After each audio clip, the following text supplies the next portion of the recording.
What's inside this box? Inquiring minds want to know.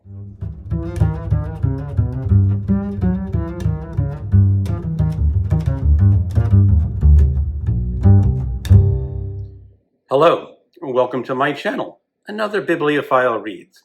My name is Greg, and I have a very good friend who lives out in California. She loves to read books, but she doesn't always want to keep all the books after she reads them.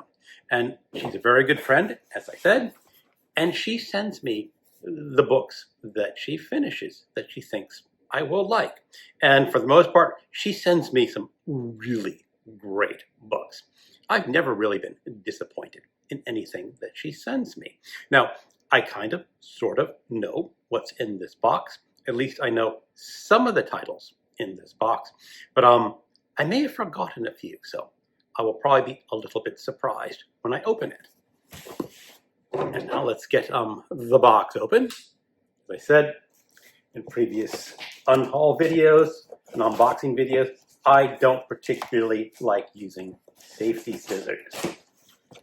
And let's get in here.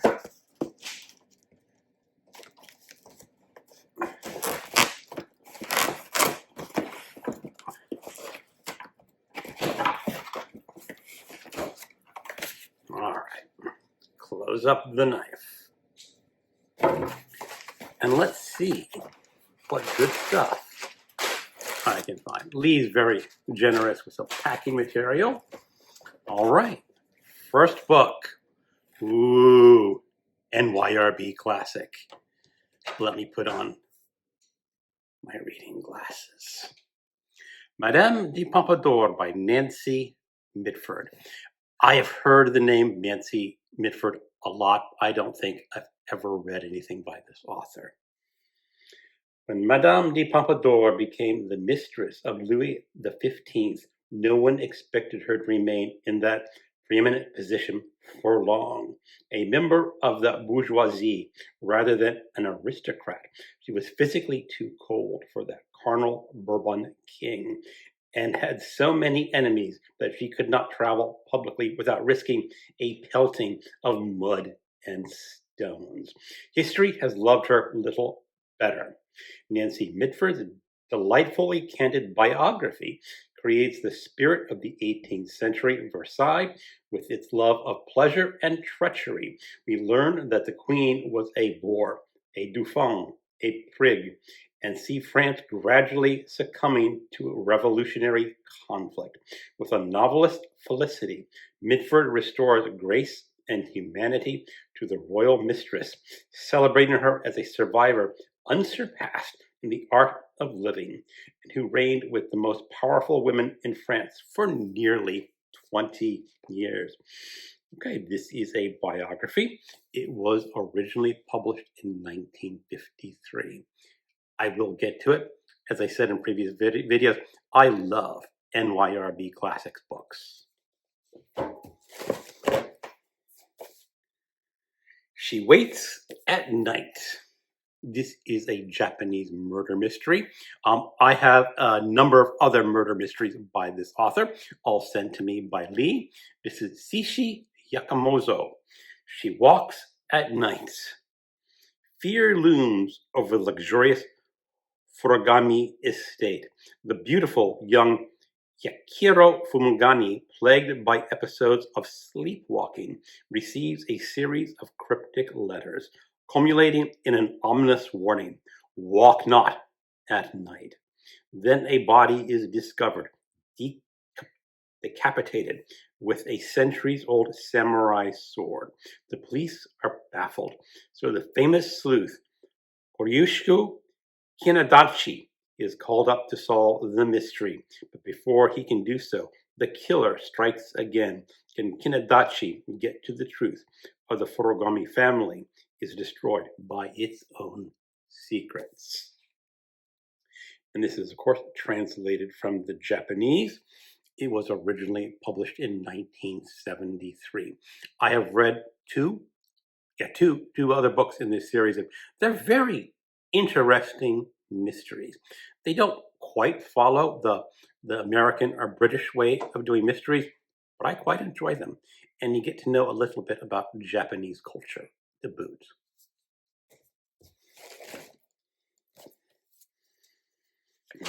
The Auctioneer by Joan Sampson.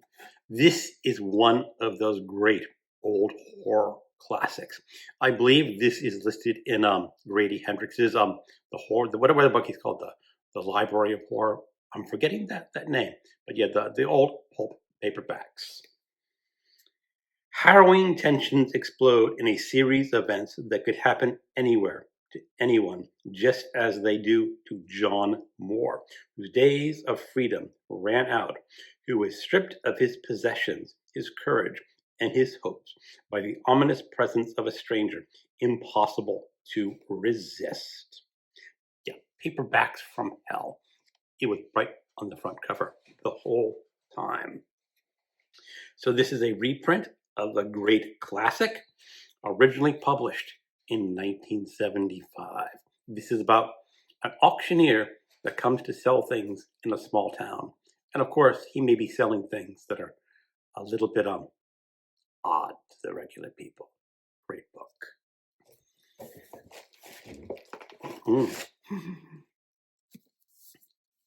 Another NYRB classics. This is The Long Ships by Franz C. Bingstrom. And this is essentially a great Viking adventure story. I did listen to the audiobook a number of years ago. This was published in 1954. It's all about the Vikings, and it was translated from the Swedish. And the author said he just wanted to write a rip-roaring good adventure story about the Vikings, and that is true. And now I have this great paperback so I can read it. Franz G. Borgenstrom, The Long Ships, resurrects the fantastic world of the 10th century AD, when the Vikings roamed and rampaged from the northern vastness of Scandinavia down to the Mediterranean. Bankenstein's hero, Red Orm, canny, courageous, and above all, lucky, is only a boy when he is abducted from his Danish home by the Vikings and made to take his place at the oars of their dragon-powered ships. Orm is then captured by the Moors in Spain, where he is initiated into the pleasures of the senses and fights for the Caliph of Cordovia. Escaping from captivity, Orm washes up in Ireland, where he marvels at those Epicurean creatures, the Christian monks, and from which he moves on to play an even more important part of the intrigues of the various Scandinavian kings and clans of dependencies. Eventually, Orm contributes to the Viking defeat of the army of the King of England and returns home to the off-the-cuff Christian returns home an off-the-cuff Christian and a very rich man. Although back on his native turf, and new trials and tribulations will test his cunning and his determination, packed with pitched battles and blood feuds, and told throughout with wit and high spirits. Bergenstrom's book is a splendid adventure that features one of the most unexpectedly winning heroes in modern fiction.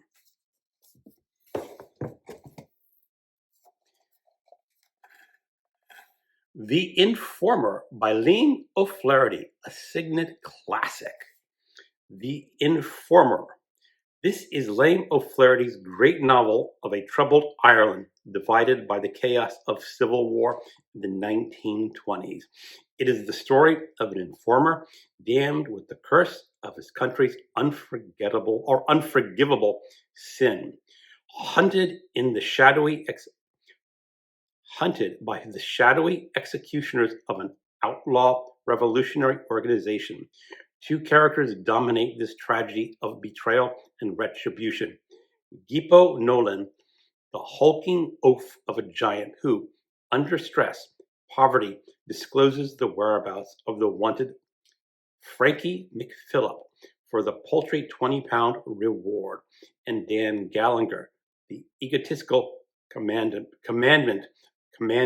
of the militant organization that is sworn to hunt and down and kill the unknown informer. Through the fog-bound Dublin slum streets, they reenact the internal drama of a man pitted against man. This, a classic of modern literature, The Informer treats a recurrent theme of Irish folklore, ballad, and story, and the abhorrent outcast who betrays a cause or the people to the enemy. The violence of O'Flaherty's own youth is reflected in this harshly realistic image of an Irish republic at war with itself, suffering the birth pangs of newly gained independence, beset by self-destructive forces and misguided idealism and anarchy. I have not heard of this book before, but it looks really, really good. And it was originally published in 1925.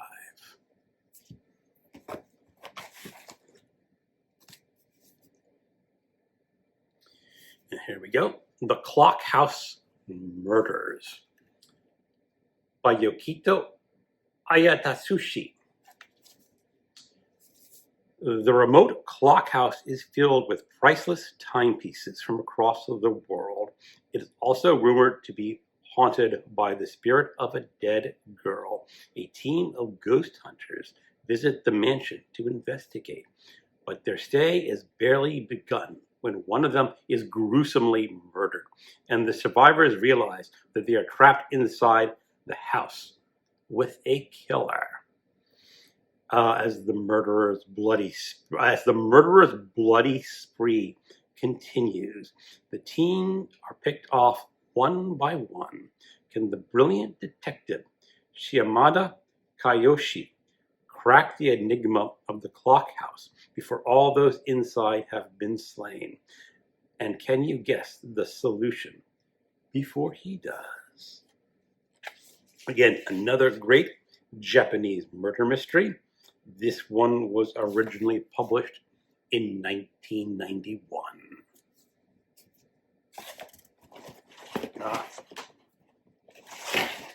This is a special collection of books. This is Carlos Ruiz Zafón. I am group reading The Shadow of the Wind with a number of people in September. Is my Zafón down there? I don't know about that. It's around here somewhere. Oh well. But that's the first book in a trilogy that's called The Shadow of the Wind. And this one is The Labyrinth of Spirits.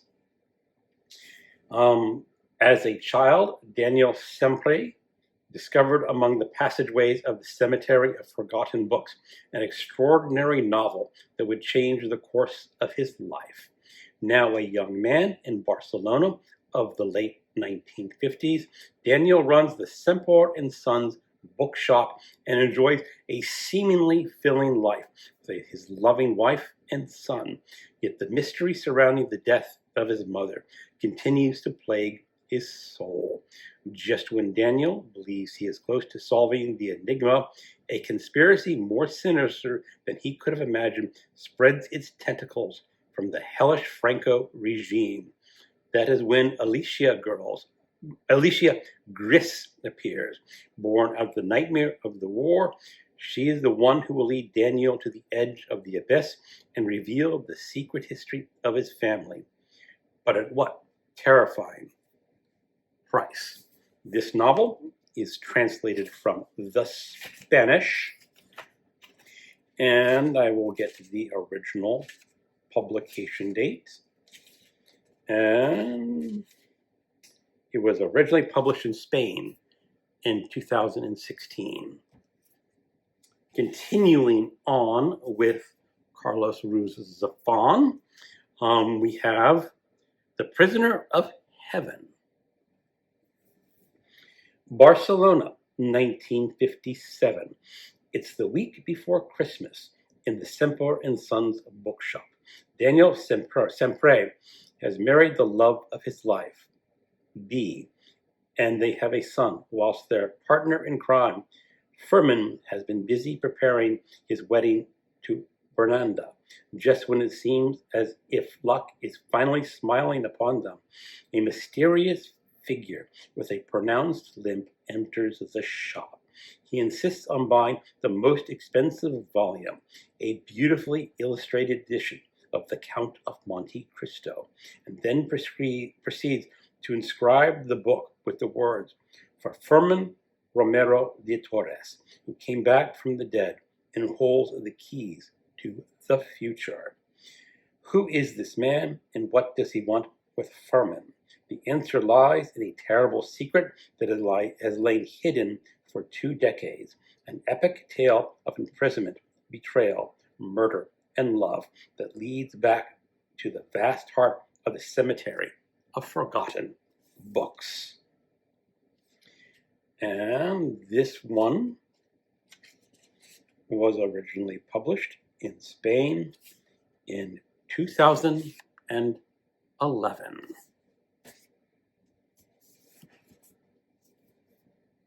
The Angel's Game by Carlos Ruiz Zafón. In an abandoned mansion in the heart of Barcelona, a young man, David Martin, makes his living by writing sensualist novels under a pseudonym. The survival of a troubled childhood, he spends his nights spinning baroque tales about the city's underworld. Perhaps his dark imaginings are not as strange as they seem, for in a locked room deep within the house lie photographs and letters hinting at an unsolved mystery. Like a slow poison, the history of the place, of an impossible love, bring David close to despair.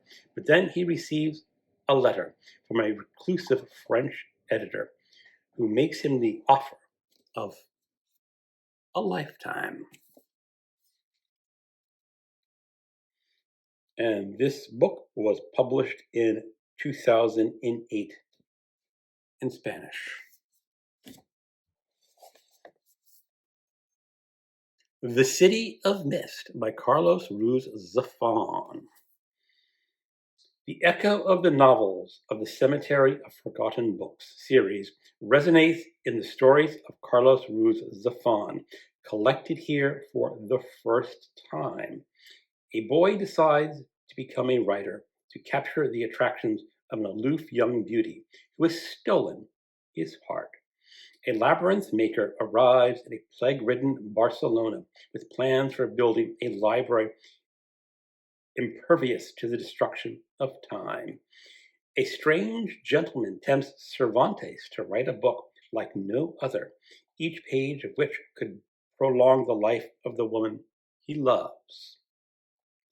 And a brilliant Catalan architect named Antoni Gaudí reluctantly agrees to cross the ocean to New York, a voyage that will determine the fate of an unfinished masterpiece.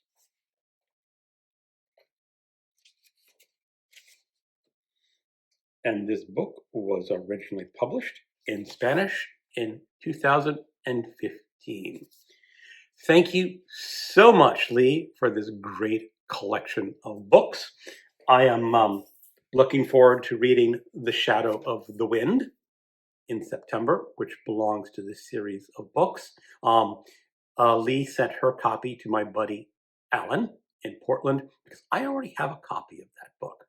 But I hope to get onto these books after finishing The Shadow of the Wind. Well, thank you so much for watching, and thank you again, Lee, for sending me this great collection of books. Keep on reading.